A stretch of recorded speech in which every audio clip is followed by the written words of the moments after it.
할렐루야. 오늘 밤에 여러분 이렇게 만나게 돼서 반갑고, 또 이곳을 인도해 주신 하나님께 감사드리고, 또 불러주신 우리 담임 목사님께, 그리고 당회와 교회 앞에 감사를 드립니다. 여러분 이렇게 사역반, 제자반 이렇게 멋진 그 개강시라고 해야 되나요? 이런 시글들이 한국을 때 정말 부럽습니다. 아주 너무 멋있게 출발하는 거 보니까 참 감사하네요. 어쨌든 새순교회에 대한 얘기는 제가 총신 대학 다닐 때부터 잘 알고 있는 교회고, 방금 찾아서 와서가 아니라 또 우리 목사님 오신 뒤로 여러 번 또 방문하게 되어서 참 감사하게 생각합니다. 저는 말씀해 주신 대로 지금 현재 애틀란타의 글로벌 리폼 세미나라고 하는 GRS라는 곳에 그 원장으로 또 교수로 섬기고 있습니다. 그러나 원래 저는 이제 일본 선교사였고, 지금 현재도 일본 선교사의 또 한 사람이기도 하고, 지금은 이제 미국을 베이스로 해서 많은 일꾼들을 키워내는, 열방으로 파송하는 그런 일을 하고 있습니다. 여러분 또 생각나시면 GRS라는 학교를 위해서도 좀 기대해 주시면 좋겠습니다. 요즘에 미국에도 신학교들이, 큰 신학교들이 문 닫는 학교가 한두 학교가 아닙니다. 자꾸만 헌신자들도 줄어들고, 또 여러 가지 세속화의 불길을 타는 것도 원인이고, 그런데 또 감사하게도 저희 학교는 끊임없이 이렇게, 저희 학교는 이제 박사과정을 중심으로 시작한 학교예요. 전에 이 리폼드 세미나라고 하는 RTS라고 하는 이 총신과도 박사과정을 오랫동안 했었죠. 그 학교이긴 한데, 그 학교의 후신으로 이제 이 박사과정이 이쪽에 이제 와서 이제 프로그램을 진행하는데, 하여튼 신실한 일꾼들, 학위를 주는 학교가 아니라 좋은 일꾼을 키워내서 열방의 주의 교회들을 위해 섬길 수 있는 일꾼들을 이렇게 훈련해 내보낼 수 있도록 여러분 기도해 주시면 좋겠습니다. 저는 오늘 우리가 담대할 수 있는 이유라는 제목으로 오늘 이 말씀으로 잠깐 은혜를 나누려고 합니다. 제가 몇 달 전에 이 새벽에 혼자 기도하다가 이 말씀에 너무너무 큰 은혜를 받았습니다. 제가 사역하는 가운데 어떻게 그 주의 종들을, 또 박사과정의 인물들을 키워내는 그런 인물을 내게 그런 임무가 내게 주어졌을까 생각하면 생각할수록 너무도 큰 영광이고 또 감사하고 기쁨입니다. 그런데 현실적으로는 이 모든 일을 이뤄내기 위해서는 정말 날마다 어깨가 짓눌리는 만큼 무거운 책임감이 있고, 재정을 만들어야 되고, 이 모든 운영을 해야 되고, 또 미국에 있는 학교다 보니까 미국 교수님들, 한국 교수님들 다 운영을 해야 되고, 또 이런 모든 것들이 참 이게 쉬운 일이 아니에요. 그리고 또 제게 주어진 일들 중에서 이렇게 논문 지도를 제가 참 오랫동안 했습니다. 특별히 그러면 이런 여러 그 목사님들의 그런 그 진로 문제를 위해서도 이런 많은 그 진론이라는 게 있어요. 그런데 이 말씀을 보면서 그 아침에 얼마나 은혜가 되든지, 사도 바울이 자기의 죽음을 앞에 두고 있으면서도 이렇게 고백하는 모습을 보면서 그날 아침에 제 설교 노트에다가 내가 담대할 수 있는 이유 이렇게 써놨습니다. 오늘 이 말씀이 오늘 사역반, 제자반, 오늘 멋진 출발하는 여러분들에게, 또 우리 모든 우리 새순교회 성도님에게 큰 은혜로 임하기를 주님으로 축복합니다. 여러분 지금 오늘의 이 말씀은 이 사도 바울이 믿음의 아들 디모데에게 유언처럼 남기는 말씀이에요. 디모데 후서에서, 디모데 전서에서 사도 바울은 디모데에게 많은 목회에 대한 많은 지침을 가르쳐 줬어요. 그리고 나서 그 총 결론적으로 오늘 이 말씀을 주시는 겁니다. 주께서 내게 되소서 내게 힘을 주시면 나로 말미암아 나로 말미암아 선포된 말씀이 온전히 전파되어 모든 이방이 듣게 하려 하심이니 내가 사자의 입에서 건짐을 받았느니라. 주께서 나를 모든 악한 일에서 건져내시고 또 그의 천국에 들어가도록 구원하시리니 그에게 영광이 세세무궁토록 있을지어다. 아멘. 이러면서 한편으로는 간증처럼 얘기하는 거지만, 또 한편으로는 내게 이렇게 함께 하신 하나님이 자네에게도 이렇게 역사하실 것이다, 이 얘기를 역설적으로 하는 말씀이기도 합니다. 그래서 오늘 이 말씀을 가지고 은혜를 나누려고 합니다. 여러분과 제가 그리스도인으로서 살아가면서 우리의 담대함의 그 힘의 근원이 어디서 나올까요? 오늘 지금부터 출발하는 사역반, 제자반에 지금부터 이제 훈련이 한 주가 되고 두 주가 되고 세 주가 진행되면서 오늘 참 목사님 멋진 그 권면하셨습니다. 완주를 하게 돼야 될 텐데, 완주를 하는 이 모든 과정에 이 모든 것을 감당해낼 수 있는 힘의 근원이 어디서 나올까요? 아주 중요한 이슈이죠.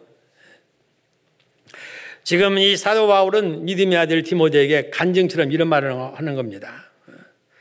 내가 사도로서 지금까지 이 사역을 감당해 올 수 있는 이 힘의 근원, 주님께서 내게 함께 계셨기 때문이다. 이 얘기를 하는 겁니다. 여러분, 오늘 우리가 이 땅을 살아가면서 참 심각한 현실적인 문제이기도 합니다. 여러분, 우리가 정말 이 현실적으로 보면 많은 어려움도 있어요. 신앙생활을 한다는 것도 쉬운 일이 아닙니다. 적당히 신앙생활을 하려고 하면은 문제가 한 것도 없어요. 교회에도 한 발, 세상에도 한 발, 이런 신앙생활을 하면 도전거리도 없고 세상도 친구이니까. 그러니 뭐 걱정거리도 없어요. 그런데 오늘 이 21세기를 살아가는 우리들이 바른 신앙생활을 하려고 보면은 많은 도전이 있습니다. 저는 우리 아이들이 다 미국에서 커서 자랐어요. 제가 미국에 간 지가 30년이 넘습니다. 일본까지 합하면 40년을 지금 외국에서 생활하는데, 저희 아들이 애들이 그렇게 많지가 않아요. 아들, 딸. 여기 웃어주는 거 보니까 여기는 그래도 그렇게 많지가 않나 보네요.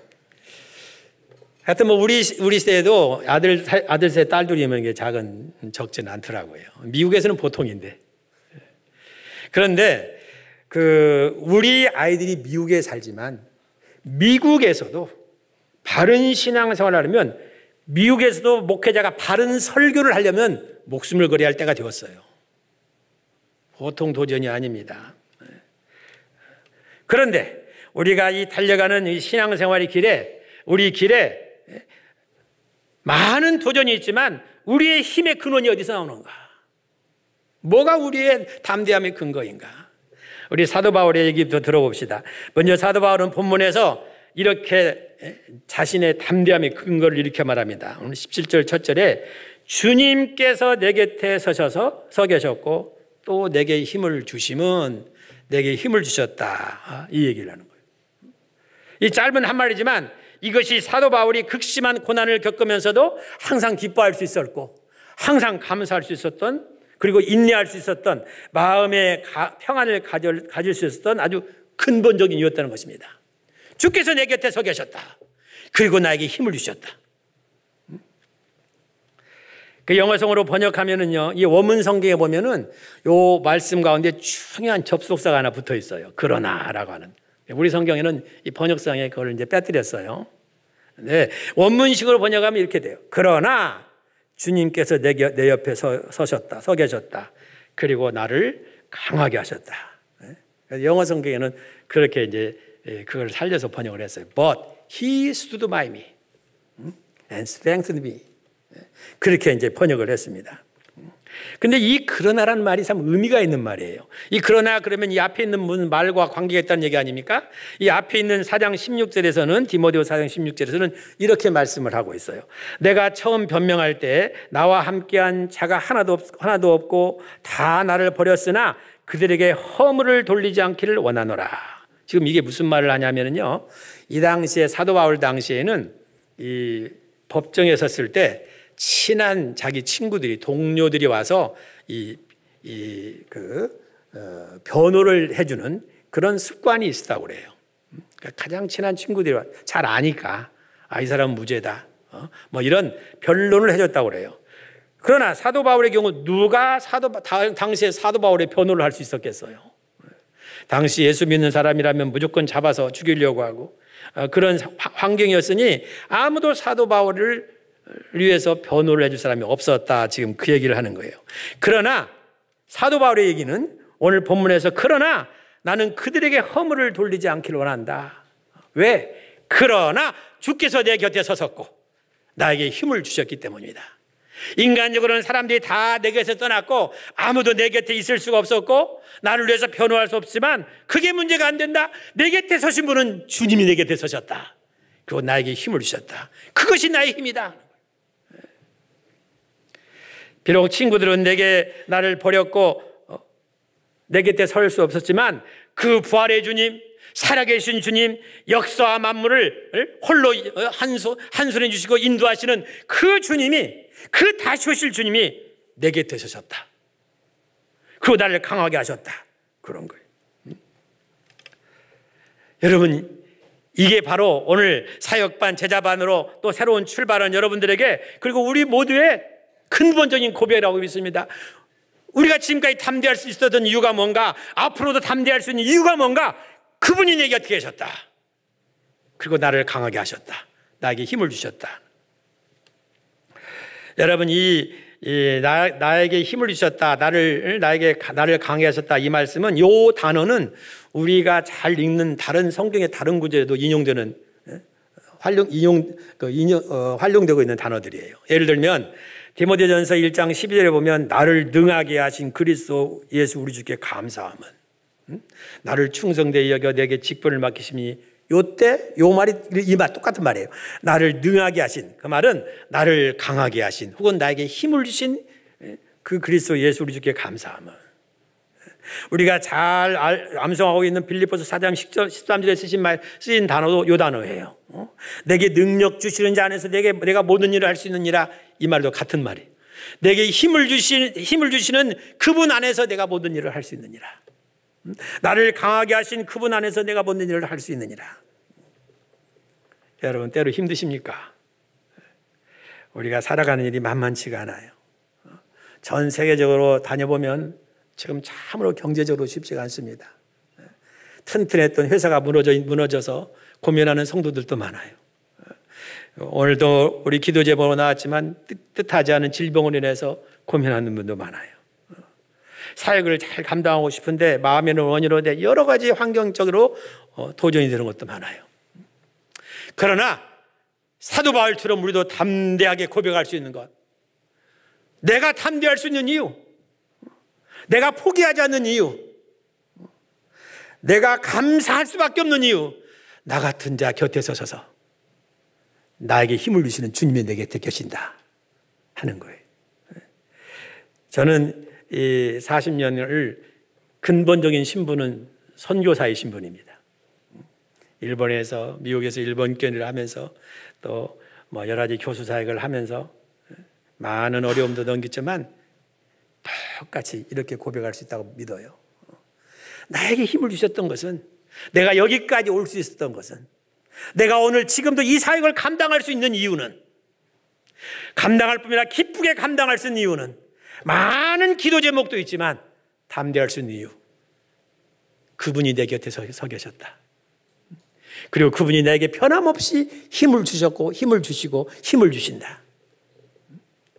이게 여러분의 고백이 되기를 주님으로 축복합니다.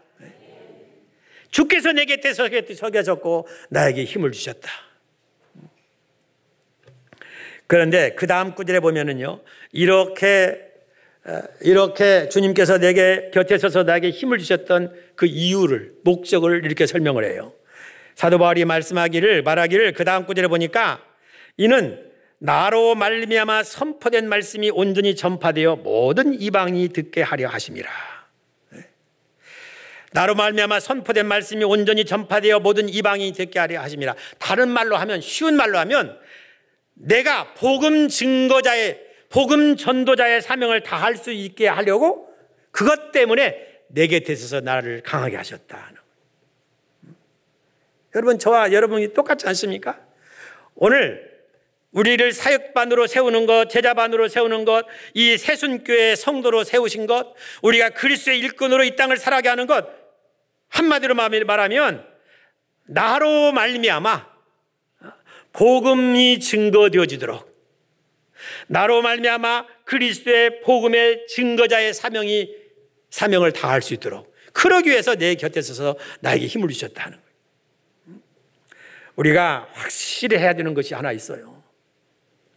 왜 하나님이 우리에게 복을 주시는가? 왜 하나님은 우리에게 날마다 힘을 주시는가?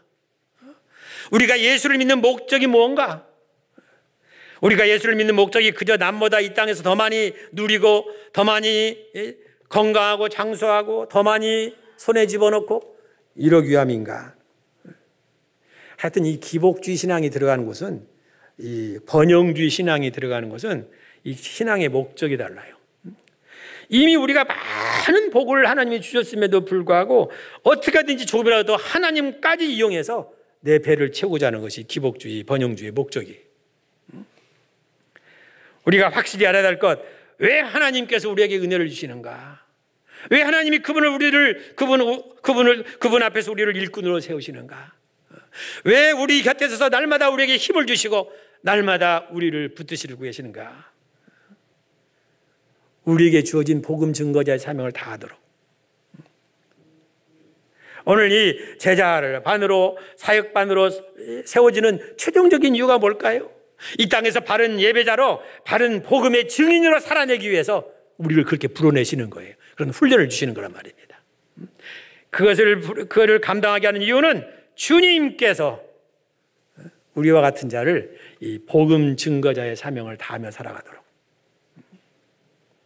참 이게 은혜가 아니고 뭐겠어요, 여러분.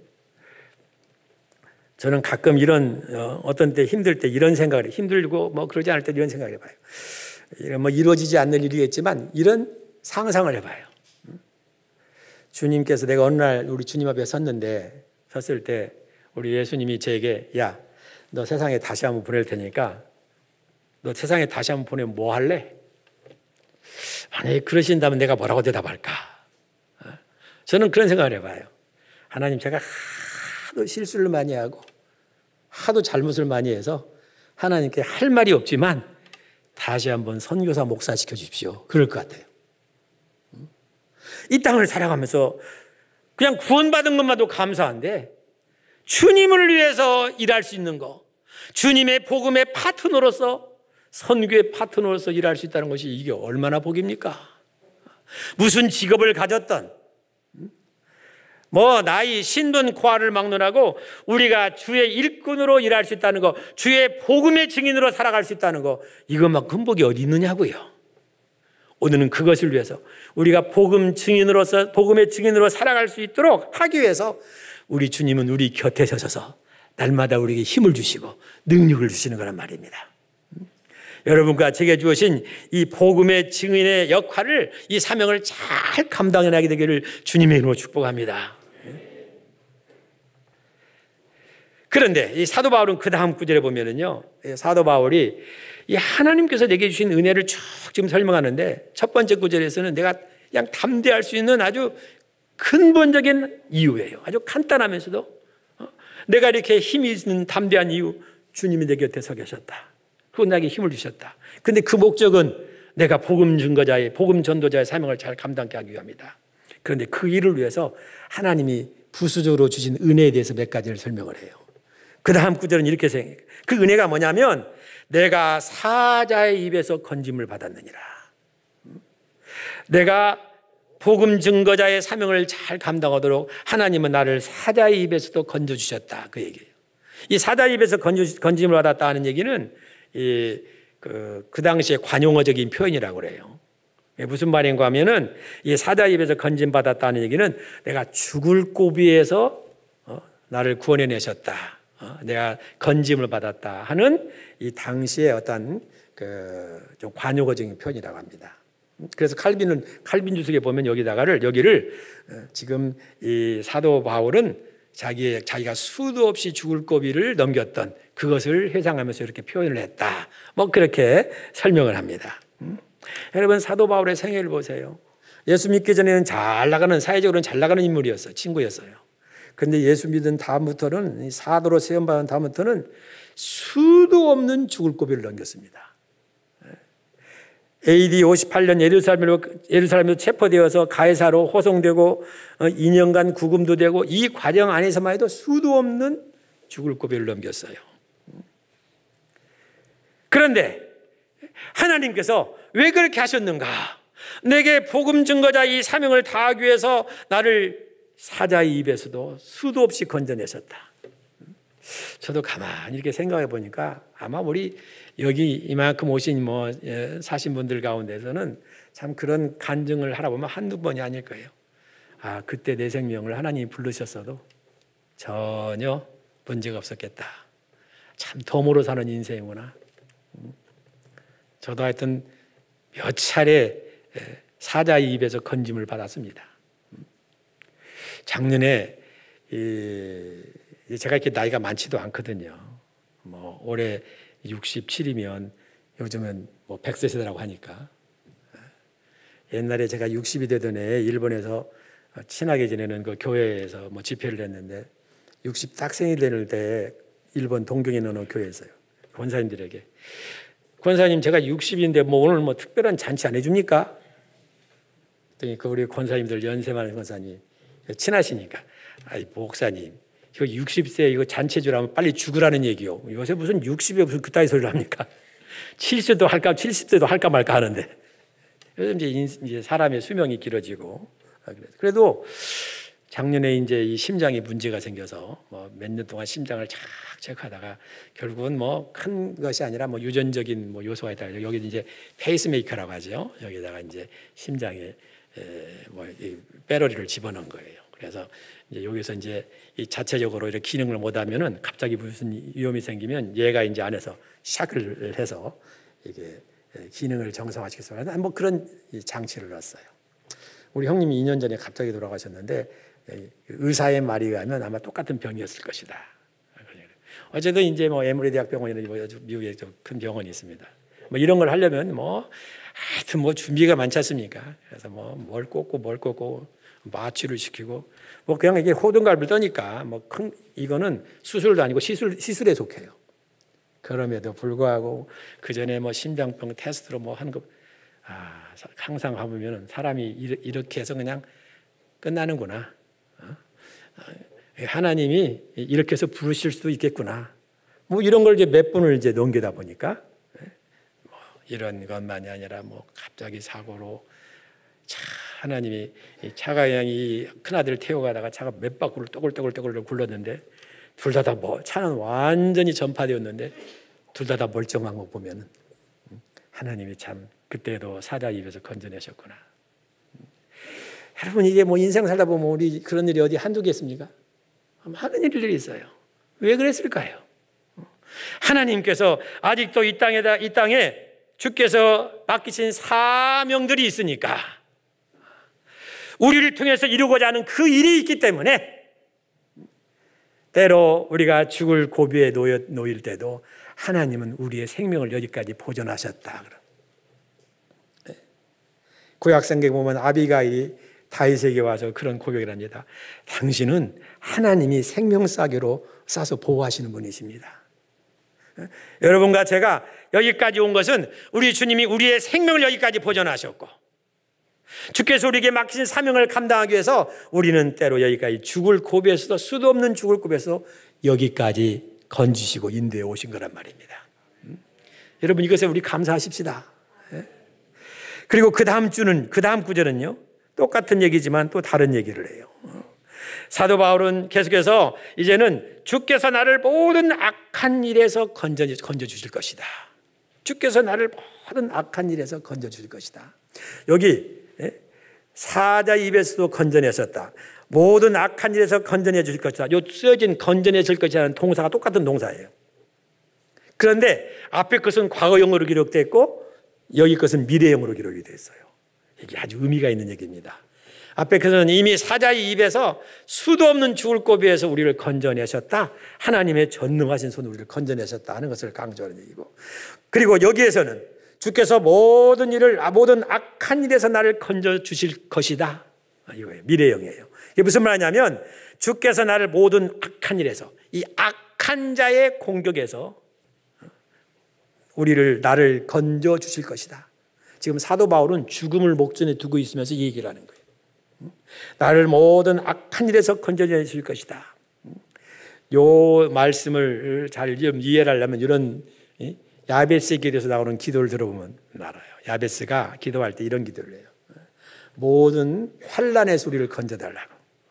주의 손으로 도우셔서 모든 환난에서 건져내 달라고 그렇게 기도를 합니다. 그 환난에서 건져내라는 말은 다른 요 말로도 번역할 수 있는 말이에요. 모든 환난에서 혹은 악한 자의 손에서 건져내 달라는 그런 뜻으로 번역할 수 있는 말이에요. 만약에 그렇게 번역한다면 주께서 주의 손으로 나를 도우사 악한 자의 손에서 나를 구원해 달라는 그런 기도가 되기도 해요. 그 악한 자가 누구게요? 마귀 아닙니까? 성도를 공격하는 악한 수마귀, 성도를 끊임없이 공격하고 끊임없이 파멸로 이끌러 가려고 하는 악한 자의 그 공격에서 나를 건져내실 것이다. 지금 사도 바울은 죽음을 목전에 두고 있으면서 얄팍하게 하나님께서 어떻게든지 그저 나의 생명을 연장시켜달라고 하는 그런 기도가 아닙니다. 사도 바울은 이미 그 죽음에 대해서 담담히 고백을 해요. 그 앞절에 보면은 디모데후서 4장 6절 8절에 보면은 사도 바울은 이미 자기의 죽음에 대해서 이렇게 간증을 해요. 전제와 같이 내가 벌써 부어지고 나의 떠날 시각이 가까웠도다. 나는 선한 싸움을 싸우고 나의 달려갈 길을 마치고 믿음을 지켰으니 이제 후로는 나를 위하여 의의 면류관이 예비되었으므로 주곧 의로우신 재판장이 그날에 내게 주실 것이요 내게만 아니라 주의 나타나심을 삼하는 모든 자에게도니라. 그러니까 이미 죽음의 문제에 대해서는 이미 자기는 죽음을 바라보고 있는 거예요. 그러나 이 말은 뭐냐? 마지막까지 악한 원수의 공격에서 나를 건져내실 것이다. 내가 잘못된 길에 빠지지 않도록, 내가 죄악의 길에 서지 않도록. 저를 키워주신 돌아가신 이 고 사무엘 날슨 박사님이 계십니다. 그분이 둘이 한 20년 가까이 사역을 할 때 꼭 같이 기도하면 이런 기도를 먼저 하라고. 닥터 김, pray for 이것 이렇게 뭐 그렇게 얘기해요. 어떻게 했냐면은 오늘 또 성령님 내게 임하셔서 그래서 오늘 여러분 오늘 기도 목사님 기도해 주실 때 처음에 성령 충만함이 있어야 된다는 거 저는 100% 동의합니다. 오늘 성령 충만하면 목회자가 너무 많기 때문에 문제고 성령 충만함이 없는 성도가 많기 때문에 문제예요. 종교 철학으로 기독교 신앙을 가지고 있으니까. 그런데 그분이 그렇게 기도하겠어요. 성령님 오늘 또 앞서 진행하셔서 원수 마귀가 파놓은 모든 음모들을 제거해 주시고 모든 함정들을 제거해 주십시오. 그래서 주님을 기쁘게 따를 수 있도록 그렇게 기도하라고 그래서 우리 항상 20년 동안 그런 기도를 같이 했던 생각이 나요. 이 악한 자는 자기 식구를 건드릴 이유가 없지요. 그러나 하나님의 사람이기 때문에 공격해 오는 거예요. 어떻게 예수님까지도 공격하지 않았습니까? 여러분이 제자반 그거 못하도록 만드는 거예요. 자꾸만 사역반을 못하도록 만드는 거예요. 사역반이 힘들게 만드는 이유를 자꾸 제공하는 거예요. 성도들에서 바른 신앙을 못하게 하도록 자꾸만 공격을 해오는 거란 말입니다. 저는 새벽에 4시에 일어나서 제가 기도할 때 그 기도를 참 많이 합니다. 성령님 임하시옵소서. 성령님 오늘도 충만히 임하시옵소서. 그래서 내게 하나님의 거룩하시고 선하시고 온전한 뜻이 무엇인지 분별할 뿐만 아니라 그 분별한 것을 생활에 적용시키러 갈 수 있도록 도와주시옵소서. 성령님이 역사하시면 아무것도 아닙니다. 그러나 성령님이 역사하지 않으면 많은 것이 문제투성입니다. 왜? 마귀가 우리를 공격해 오니까. 지금 사도 바울은 이렇게 고백을 하는 거예요.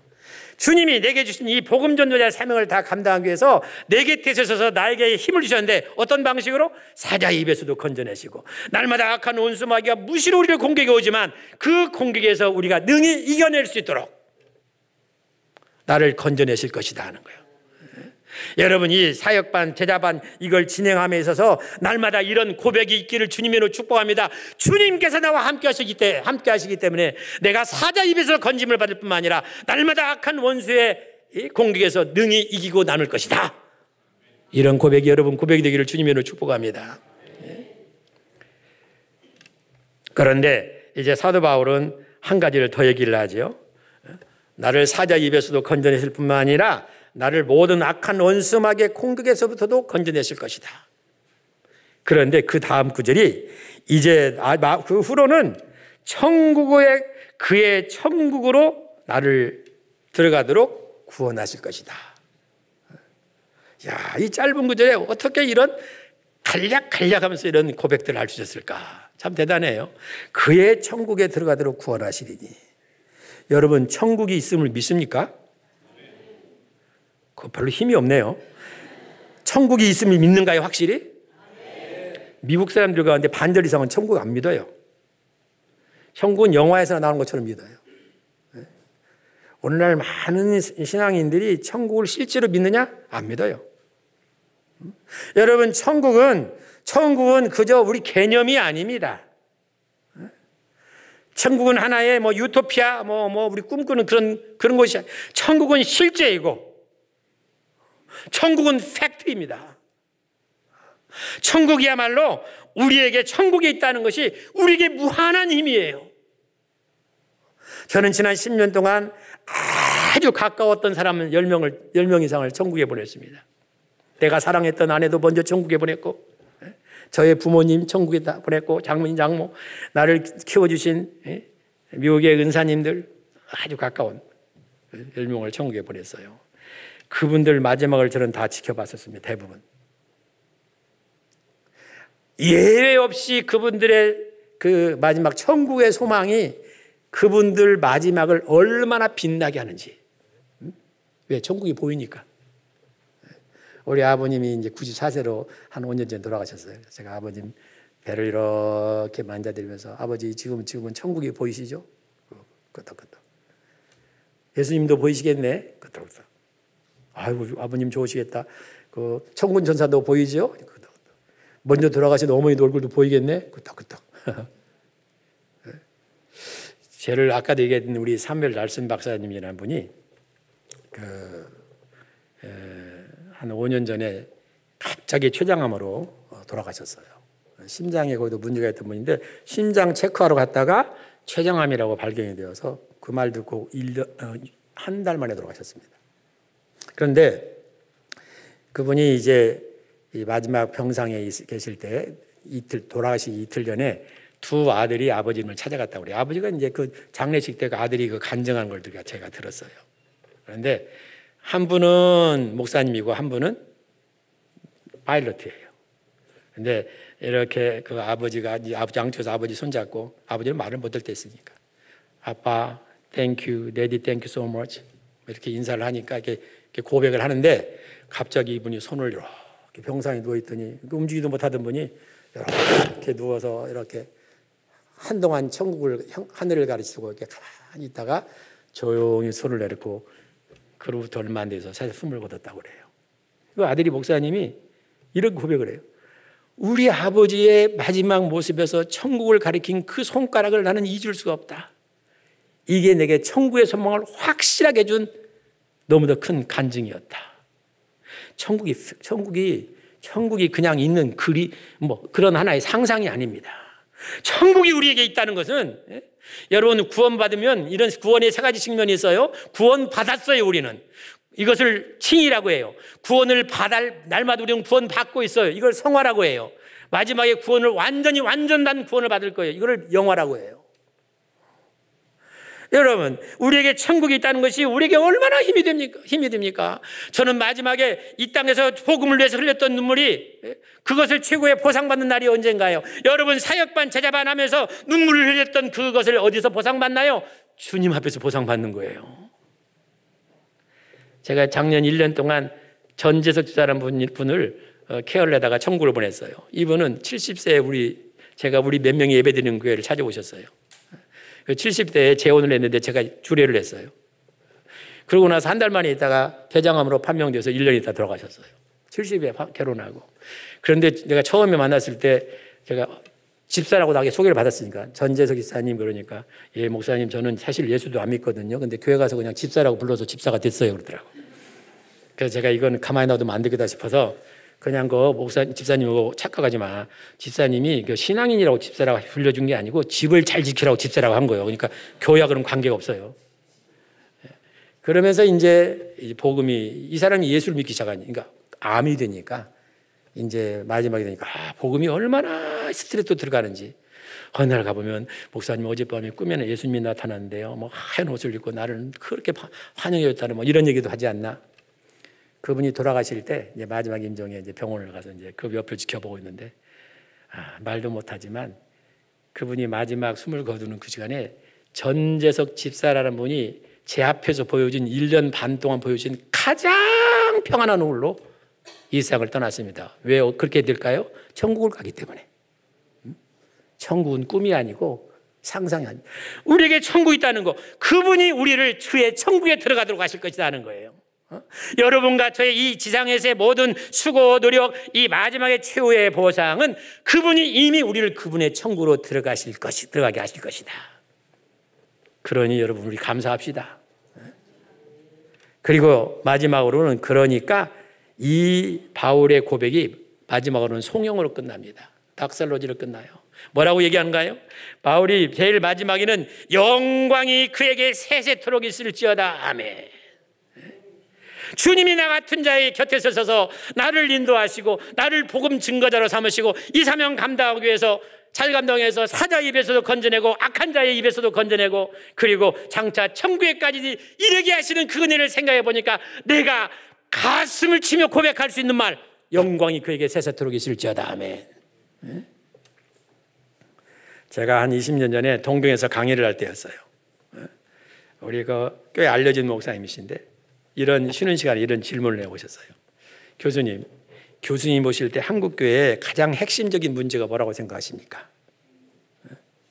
가장 핵심적인 가장 큰 문제가 뭐라고 생각하십니까? 그래서 제가 하나님의 영광 그랬어요. 그랬더니 그분이 교수님 그건 너무 추상적인 얘기고 제자 훈련을 잘못한다든가 교회 운영을 잘못한다든가 행정을 잘못한다든가 이런 구체적인 예를 들어야 주지 않겠냐. 그래서 내가 일부러 그 친구 얼굴을 한참 이렇게 쳐다봤어요. 그래서 하나님의 영광이란 말이 추상적으로 들린다. 목사 입에서 하나님의 영광이 추상적으로 들린다는 그것이 문제다. 우리의 성도들은 하나님의 영광이 걸린 곳에 생명을 걸었다. 하나님의 영광이 땅에 떨어진 것은 참아 볼 수가 없었다. 오늘 한국교회가 왜 이 모양이 됐느냐? 교회가 하나님의 영광을 추구하나요? 사람의 영광을 추구하지. 신자들의 삶이 하나님의 영광을 추구합니까? 왜 하나님을 믿습니까? 하나님을 이용하는 것은 습관이 되어 있지만 하나님께 영광이 되고 내 삶의 모든 영역에서 하나님이 영광 받으시기를, 그것은 차선이고 세 번째로 가왔으니까 그게 문제가 아니겠느냐? 뭘 배웠느냐 도대체? 종교개혁을 일으켰던 사람들이 하나님의 영광, 거기에 생명을 걸지 않았느냐? 교회가 왜 이 땅에 존재하느냐? 하나님의 영광을 드러내기 위함이 아니냐? 당신과 내가 왜 이 땅에 존재하느냐? 하나님의 영광이 최종 목적이 아니냐? 그래서 우리는 세례받을 때도 그 얘기를 하잖아요. 왜 인간의 제일 드는 목적은 무엇이냐? 예수님의 소리 이름은 다 밀번. 그것은 하나님을 영화롭게 하고 영원토록 그를 즐겁게 하는 것이다. 이것은 그냥 문구에 불과하고 실제적으로는 하나님을 믿는 것이 나를 위한 것이 됐으니 하나님의 영광, 그것이 우리가 살아가는 이유다. 하나님의 영광, 그것이 우리 제자반을 하는 가장 궁극적인 목적이고 하나님의 영광을 하는 것이, 드러내는 것이 우리 사역반을 하는 가장 궁극적인 목적이라는 말입니다. 우리가 이 땅에 존재하는 목적, 이 새순교회가 이 땅에 존재하는 목적, 이 새순교회를 통해서 우리가 이루어내려고 하는 것은 하나님의 영광이라는 말입니다.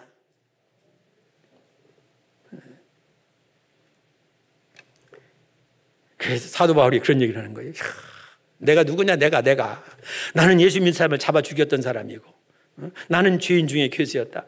근데 하나님이 나를 일방적으로 내 인생의 길을 차단하시고 나를 막으시고 나를 세우셨고 나를 복음 전도로 세워서, 이건 너무 은혜 생각할 때 너무너무 감사한데, 그냥 구원해 준 것만도 감사한데 나에게 날마다 내 곁에 서서 나에게 힘이 되어 주셨고 내게 이 복음 증거자의 사명을 감당하기 위해서 사자의 입에서도 건져내시고 악한 자의 원수의 공격에서도 건져내 주시고 장차 이 땅에 잠시 후에 이 생명이 끝나면 천국에, 그의 천국에까지 나를 끌어가실 것이니까 내가 할 수 있는 말, 내가 정말 내 가슴 깊은 곳에서부터 고백할 수 있는 말, 영광이 주님께 세세무궁토록 있을지어다. 아멘. 여러분, 그게 여러분의 고백이 되기를 주님으로 축복합니다. 그게 우리의 목적인 거예요.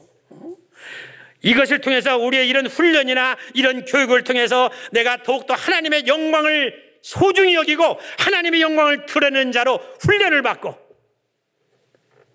내가 서는 어느 곳곳에 하나님의 영광이 드러나도록, 우리 자녀들이 서는 그곳에 하나님의 영광이 드러나도록, 우리 자녀들이 하나님의 영광의 도구로 쓰여지는 것이 내 가장 큰 바람이고 목적이고, 내가 이 훈련을 통해서 진짜 내가 하나님께 원하는 거, 주님 모든 걸음에서 하나님의 영광을 드러내는 존재 되게 하옵소서.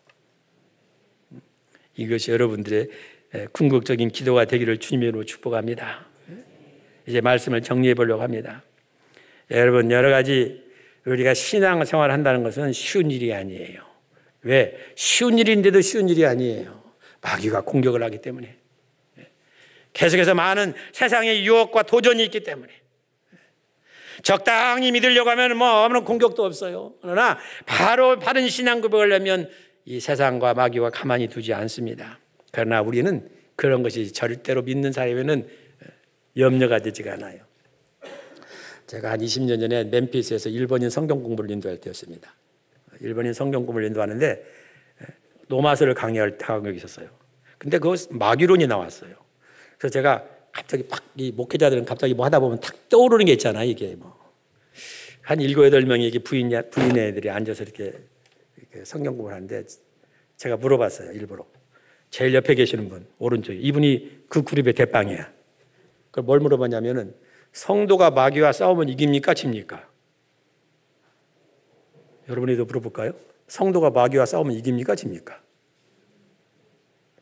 별로 자신이 없는 것 같아요. 하여튼 그렇게 물어봤어요. 그랬더니 이분이 한참 생각하다가 집니다 그러더라고요.